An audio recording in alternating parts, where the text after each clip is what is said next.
attacked and looked at the FA Trophy, the top-tier cup in non-league football. My team, Woking, have won it 3 times, 1994, 1995 and 1997. We are up against Marine later today. We are away against a team who are bidding for a playoff place in National League North in Merseyside-based Marine FC. I was invited up to the game. Sadly can't make it because I'm, of course, committed to this show, and the logistics of getting up to Merseyside and back on a Saturday don't bear thinking about when you chuck sleeping patterns into proceedings as well. But I'm delighted to be able to welcome to the show club ambassador and the main man in hospitality, Tony Bradshaw, to talk us through a little bit about what Marine have been up to in the last few years and indeed how they put themselves on the map. Tony, a very good morning to you. How are you doing? Hi, good morning, Ben, and thanks very much for having me on your programme. Just tell us a little bit about yourself, Tony. What is your involvement with Marine FC? I'm a club ambassador for Marine Football Club and the matchday host in hospitality, which is great fun. And what we try to do at Marine is to make 2 events on the day, one in hospitality and the match itself. I've been following Marine Football Club for 58 years. Wow. 58 years. Man, literally boy and man. And the reason for that was that my father is not a football fan, and the ground is about a 7 or 8 minute walk from where my mum and dad lived, and that's where I got the bug, the non-league bug, and I've followed Marine with a bit of a break when my son decided he wanted to go and watch Everton instead for 58 years. Yeah.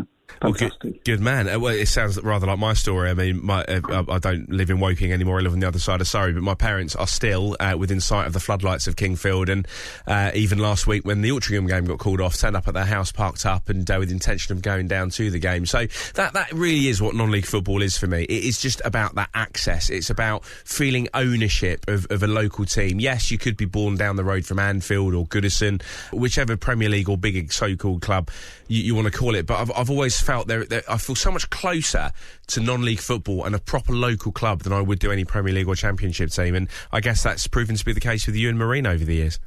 Oh yes, and I'll say I was on the committee for 4 or 5 years, but the chairman and the constituent members of the board, between them they've been on 35 years on the board. Wow.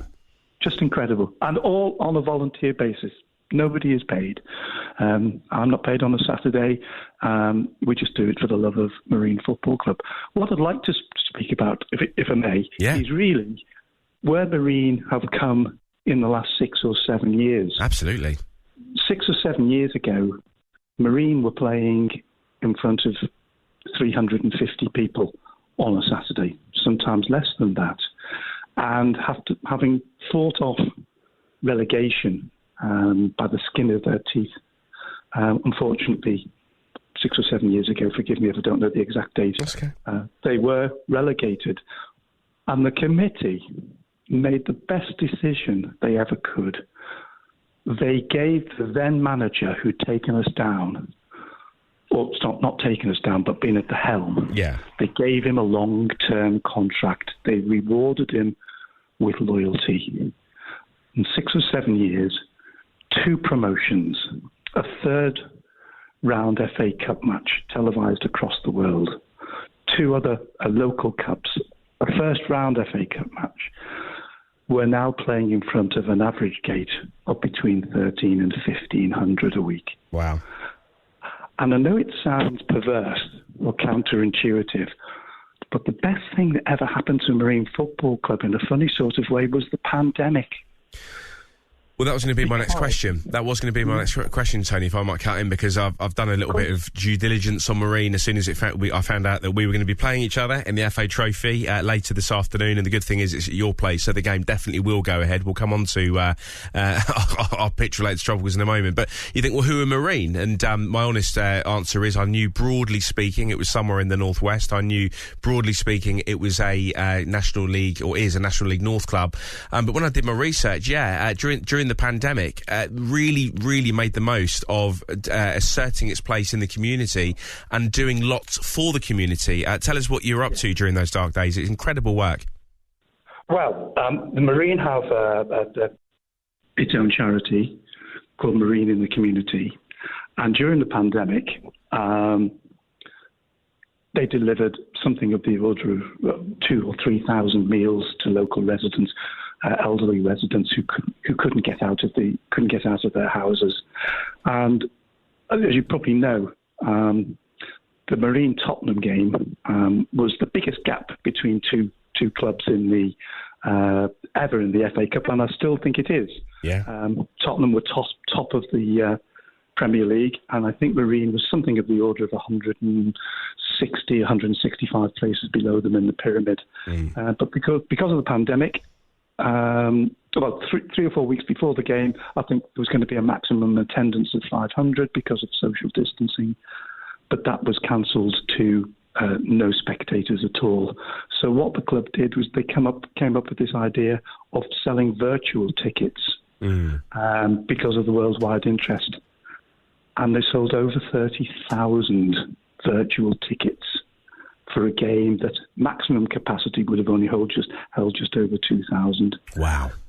And that has completely transformed the club and the committee. And I say they've been such a steady hand on the tiller. They didn't go out and spend it on marquee signings. They reinvested every penny into the club, refurbished all clubhouses. Instead of having to bring in outside catering, we've got kitchens, and we put down an artificial pitch, which means that no games get cancelled, virtually no games get cancelled, and we don't have to find somewhere to train, and it's used 365 days a year. So, as I say, in a perverse way, the pandemic was great for Marine Football Club and for the local community as well. Well, I think good things can come of terrible things. I mean, it will seem like a strange parallel, but the Second World War, and for many people of a certain generation, the pandemic was probably our war. You know, being locked in and having to deal with something profound which we'd never had to deal with before. But of that came lots of speaking about the war, lots of technological advances with the pandemic. The same thing. We discovered things about ourselves, things that we could do, technological things came about. I think lots of outdoor space became more respected, more utilised. People suddenly realised, actually, I'm in a one-bedroom flat. I want to get out and walk more.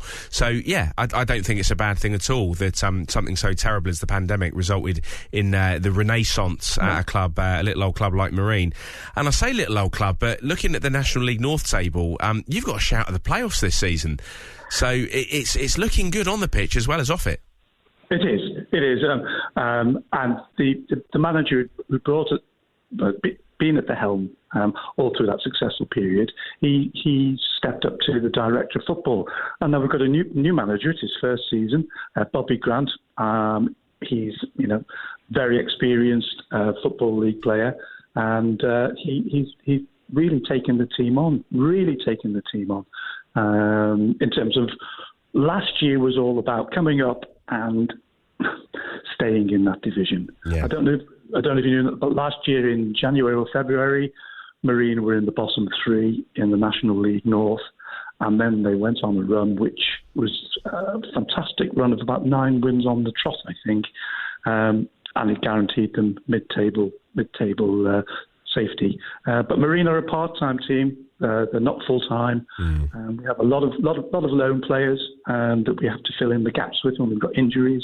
And it is, I say, a fantastic community club. Can I just say something about the Tottenham game? Yeah, of course. The name of every single person who bought a virtual ticket is on a wall outside, inside the stadium. Brilliant. And a lot of Spurs fans bought tickets for that, and they come up and visit Marine. And one of the things they want is a photograph taken of them pointing at their name on the wall. Spurs have been fantastic for Marine, and it's a really good relationship between the two clubs. That's really. Has there been any pre-season friendlies have been or on the horizon? I think.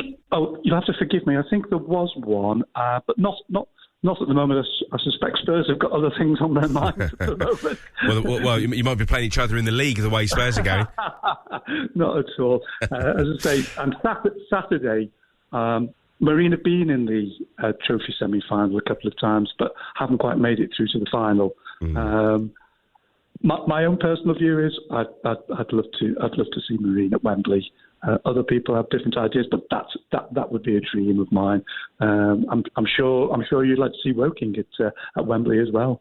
Yeah, well, that's the thing, isn't it? It's a shame in some ways that we have to face each other because, yes, having been robbed at the semi-final stage last year by our nearest and dearest rivals, Aldershot, they had our captain, Harry Buteman, sent off and went on to win a very narrow game and went on to win the trophy. So this year, not doing particularly well in the league. We're having games called off. It's well publicised that our pitch isn't in great nick at the minute. But, yeah, it would be great to get to Wembley and turn what's been a pretty hopeless league season into something special with silverware at Wembley Stadium. But if it's not to be us, then let's see where we're at 10 to 5 o'clock later today. But I would like it to be Marine.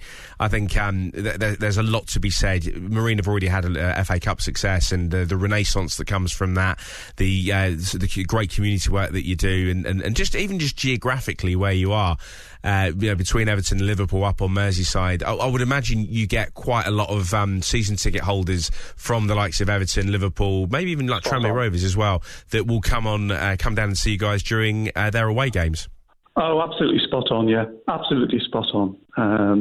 And there's a supporters group called the Crescendo Way, Crescendo Road being one end of our stadium, and they've done fantastic in terms of following the team, home and away, particularly away, and they're a mixture of Everton and Liverpool fans who have adopted Marine as their main club. So it's tremendous opportunity for us to pick up their kids as well as future fans as well. So there we are, a great little club. 1894 was the year of creation. Amazing. And the name Marine came from the name of the pub. Oh, really? The first ever meeting of Marine was held in the Marine pub. So that's where the name came from. That's absolutely brilliant. I feel like if I apply that to my own club's history, I can't remember. It's one of two. It's either the Railway Hotel, which is now the Sovereigns, or a pub called the Wheat Chief. So the idea of being Wheat Chief Wanderers sounds a little bit appetising if history had gone a very, very different way. But listen, we're going to lock horns at 3 o'clock this afternoon. There'll be a contingent of Woking fans travelling up. We're very well behaved. We'll be spending money in your local bars and hotels, presumably. Be a great game. I think you're catching Woking at a good time. League form not great at the minute, and we've not been playing a huge amount of games with our pitch being in the state that it's in. But in terms of Marine, I wouldn't have thought our management or players are listening at this wee hour, but let's assume they're not. Who are the danger men? Who are the players that could make a name for themselves for Marine this afternoon? Oh, now, Bet, you wouldn't expect me to tell you that, would you? Nice try. No, there is one particular player who's a favourite of mine, and there's a group of us sponsor him, and that's a player called Finn Sinclair Smith. He's a left winger, and he's a little dynamo. He's a little dynamo. He would be my player to watch out for. Well, we shall see. I've got a funny feeling there's going to be a 95th minute winner coming his way later this afternoon. Hope not. But as I say, we'll catch up in due course, Tony, and depending on how today's game goes, I will follow Marine's progress with interest. I think, looking at where you are on the table, a couple of games in hand as well. So for a club that barely stayed up by the skin of their teeth last season, I think doing very, very well to be potentially knocking on the door of the National League itself, ahead of the likes of Darlington and other more established former Football League clubs.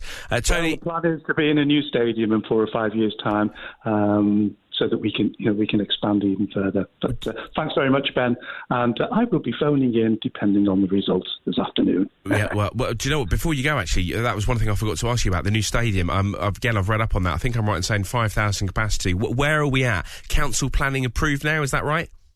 I'm not involved in that, but I understand the pre-planning application has gone in, and there's a lot of work going into it to make sure that we comply with all the club complies with all the provisions that they want to see implemented. And as I say, that's as much as I know, really, is that I know the board are working very, very hard on getting that in place with a view to hopefully being at that stadium within the next 4 years. And it would be fantastic. It would be. Well deserved for a club at the heart of the community like Marine. Tony, it's been fantastic talking to you. Good luck this afternoon. I know for a fact that we are going to need it. And, depending on the result, maybe speak to you in around 24 hours' time. We'll see. That'd be great, Ben. Good luck yourself. Bye-bye.